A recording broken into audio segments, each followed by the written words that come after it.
예, 2022년 3월 27일 세 번째 강의로서 골장의학을 연구하다가 의학의 뿌리가 무에서 출발하고 무는 산스크리트어로 메다이며 정신적 지혜를 이루는 말이다. 오늘날 의학을 뜻하는 메디칼의 어원이 메다이다. 여기에 대해서 이제 앞에서 말했던 우리가 천축의학을 알아야 되는데, 이 천축의학을 알려면 이것이 인도에 가서 발달됐던 아유르베다 의학을 알아야 된다는 것이죠. 그래서 이 아유르베다 의학을 우리가 천축의학이라고 단정할 수 있었던 것도 제가 정리를 했는데요. 이 아유라는 것은 뭐냐면 우리말이라는 것이죠. 베다라는 것도 우리말이고요. 메디칼 메다도 우리말이다 이거죠. 그러니까 아유르베다라는 말인데요. 이 아유라는 말은 라이프, 삶이란 뜻으로 이해하고, 베다는 사이언스, 과학이라는 것이죠. 예, 지혜를 언어로 표현했으니까 이 과학이 된다고 말씀했지 않습니까? 그래서 삶의 지혜, 삶의 과학이다, 이렇게 이제 우리는 이해를 하고 있는데, 이거를 뭐냐면은 골장의학에서 또 황금문명 학술원에서 어떻게 정리하고 있는지 제가 한번 보자 이거죠. 자, 아유라는 말은 우리가 보통 쓰고 있는 말입니다. 아유, 죽겠다. 아유, 미치겠다. 아유, 환장하겠네. 이렇게 수많은 말이, 우리가 일상에서 쓰는 말이 아유가 먼저 들어간다는 것이죠. 그러면 이 말이 아유가 뭐냐? 일상생활의 습관, 일상인의 하루하루 생활, 이런 것들이 삶이 바로 뭐냐면 아유가 되는 것입니다. 그래서 이 아유의 뜻은 바로 뭐냐면은 원뿌리 말이 우리말에서 나왔다는 것이죠. 그래서 우리말의 이 아유로 베다는 우리말 베다에서 나온 말인데, 사물을 깊숙이 들여다본다는 것이고, 사물을 깊숙이 들여다본다는 것은 지혜가 생기고, 지혜가 생긴다는 것은 언어화되고, 언어화된 것은 과학이 된다는 것이죠. 그래서 삶의 과학, 생활의 과학, 일상의 과학, 민간의학이 된다는 뜻입니다.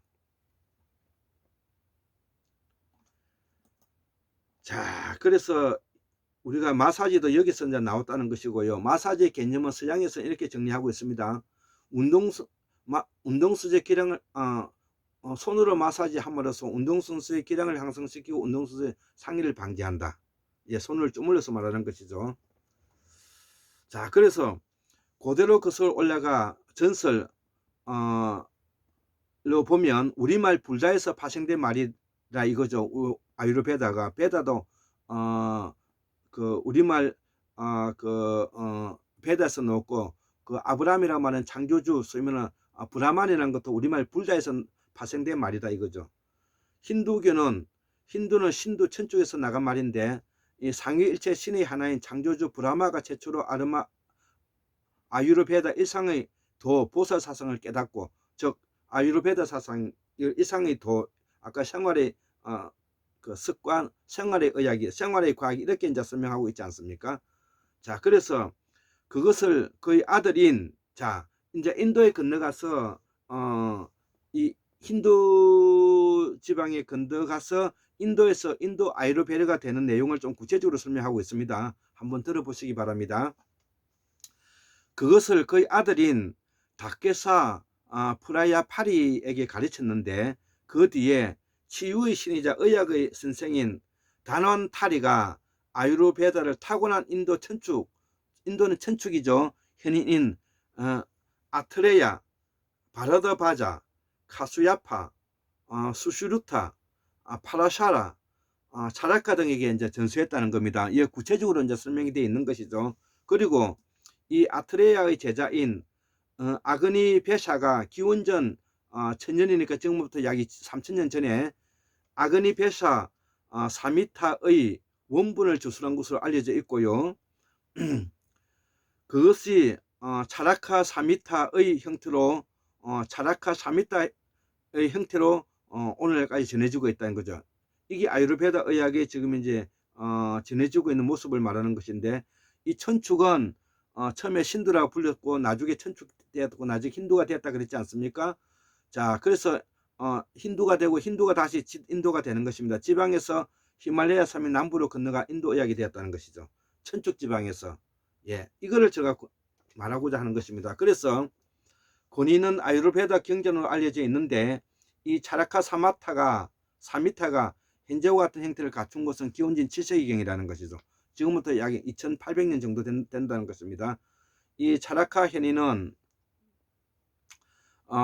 아유르베다를 이로운 삶의 유형과 해로운 삶의 유형, 행복한 삶의 유형과 불행한 삶의 유형, 우리 삶에 이롭고 해로운 것들에 관한 지식, 그리고 생명의 본질 그 자체뿐만 아니라 수명에 관한 지식 등을 얻을 수 있는 과학이라고 정의를 내리고 있다.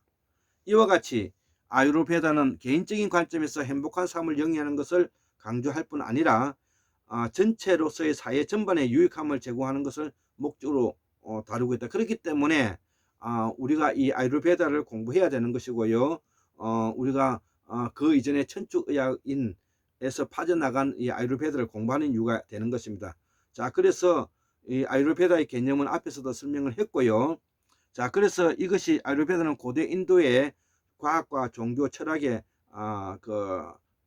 바탕이 되었는데, 이 아유르베다에서는 삶에서 부딪히는 모든 것들을 신성하게 여기고, 아유르베다의 모든 개념은 상키학파에서 이걸 천지 사상이라고 저는 보는데, 이 천지창조론에서 기초하고 있다는 것이죠. 아주 오랜 옛날 진리를 깨달았던 성취자들의 종교적인 수행과 훈련을 통해 진리를 깨달았으며, 집중적인 명상을 통해 진리를 이상적인 진리로 구현하였다는 것이죠. 자, 이 명상을 한다는 것은 우리의 말뜻인 언어를 알지 못했기 때문에 명상이 필요했다는 것이죠. 우리의 말뜻을 분명히 했다면 우리는 명상이 필요 없다는 것이죠. 없다. 왜냐? 우리말이 하늘의 소리이기 때문이다. 예, 그래서 제가 인도 요가에 대해서 제가 옛날에 비평을 하면서 우리 그 골장의학은 굳이 뭐냐면 명상이 필요를 하지 않다는 거죠. 그래서 명상은 그 말뜻을 이해하지 못한 사람들이 그 말뜻을 이해하기 위해서 우리가 명상을 하고 수행을 하려고 덤벼들었다는 것입니다. 이것이 나중에 인도 출신의 달마 대사가 중국의 벽면 10년인가 그 벽면 수행을 해서 뭐냐면은 지금 중국의 불교를 만들었는데, 중국의 불교는 명상을 바탕으로 하고 수행을 바탕으로 하는데, 이것은 우리 한국 전통 사상이 아니다는 것을 제가 말씀드리는 겁니다. 한국의 전통 사상은 뭐냐면은 명상이나 수행이 필요 없는 것입니다. 아유르베다는 이를 성취자들이 깨달아서 일상적인 생활에 구현하였던 진리의 근거를 두고 있다는 것이죠. 성취자들은 인간과 우주가 밀접한 관계에 있음을 깨달았으며, 우주적 에너지가 생물과 무생물 속에 어떻게 움직이는가를 보았다는 것이죠. 자, 이들을 내가 또 정리했는데요. 이들은 존재의 근원은 우주의식이며, 이 의식은 남성 어리신 시바와 여성 에너지는 사케트가 있는데 형태로 현현한다는 사실을 알게 되었다. 이걸 음양이론으로 보면 되고요. 상키학파의 창조이론을 주장하였던 카필라는 우주는 24가지 요소로 이루어져 있으며, 그 중에서 가장 근본적인 것은 프라크루티로서 창조성이라는 것이죠. 예, 인도 철학의 가장 핵심적인 것은 창조성이라는 것입니다. 자, 이 프라크루티가 여성 에너지인 반면에 프루샤는 남성 에너지로 형태가 없고 색깔도 없으며 모든 속성을 초월하여 우주의 현현 과정에 아무런 능동적 역할도 하지 않는데, 이 에너지는 아무런 분별 없이 수동적으로만 지켜보기만 할 뿐이다 이거죠. 그러나 프라크루티의 여성 에너지는 형태와 색깔을 가지며 속성도 가지는데, 이것은 분별하는 암이며 다수로 전개되는 의지를 가진 유일자이다. 우주란 바로 이 프라크루티는 어머니의 자궁에서 태어난 자식인 것이다. 이 프라크루티는 우주의 모든 현상을 창조해내는 반면에 풀샤 남성 에너지는 이 창조 과정을 지키며 볼 뿐이다 이거죠. 동시에 이것은 이 우주의 모든 것 속에 녹아있는 세 가지 속성, 군화를 포함하고 있는데, 이게 원초적 에너지라는 것이죠. 세 가지 속성은 사트바의 본질과 라자스의 운동과 타마스의 비활동성을 말하는데, 이 셋은 모든 존재의 기초이며 서로 균형을 이루며 프라크루티 안에 내재되어 있다는 것이죠. 이 균형이 허물어질 때까지 군화가 상호작용하여 우주를 형성하는데, 여기서 알 수 있듯이 마고성 사상이 인도 지방에 가서 새롭게 사상이 전개되고 있다는 것을 알 수가 있고요. 이 프라크루트의 여성 에너지로부터 가장 먼저 나타나는 것이 우주적 지성이며 인 마하드인데, 마하드. 이 마하드로부터 애구가 생기고, 그 다음에 함카로에서 인식작용이 마음이 생긴다 이거죠. 이 애구는 사타바 본질의 도움을 주고 5가지 감각기관과 5가지 운동기관인 한의학에서 오장육부를 나타나며, 이렇게 하여 우리가 보는 유정세계를 형성한다는 것이죠. 또한 애구가 타마스는 비활동성의 도움으로 5가지 기본 요소로 나타나며, 이것이 무정세계가 형성된다는 것이죠. 예, 우리가 뭐냐면 암흑물질과 비암흑물질로 나타나는 은하계를 말한 것과 같은 것입니다.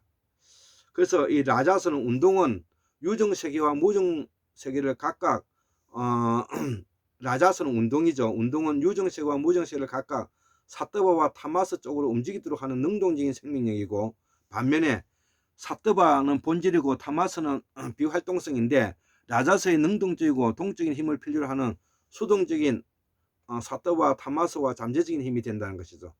자, 그래서 이 사뜨바는 창조적인 잠재력이고, 라자스는 동적인 유지력이며, 타마스는 잠재적인 파괴력이다 이거죠. 그래서 이 창조, 유지, 파괴는 가장 최초의 우주에 나타난 영원히 우주에 반영하고 있는 소리 없는 옴의 소리와 같다는 것입니다. 우리가 옴마니 반묘음이 바로 여기서 나오는 말이죠. 옴마니 반묘음. 예, 74,141년 1959년 2022년 3월 27일 일요일 골장 김태수 두수는 올립니다. 예, 감사합니다. 마지막 강의를 하도록 하겠습니다.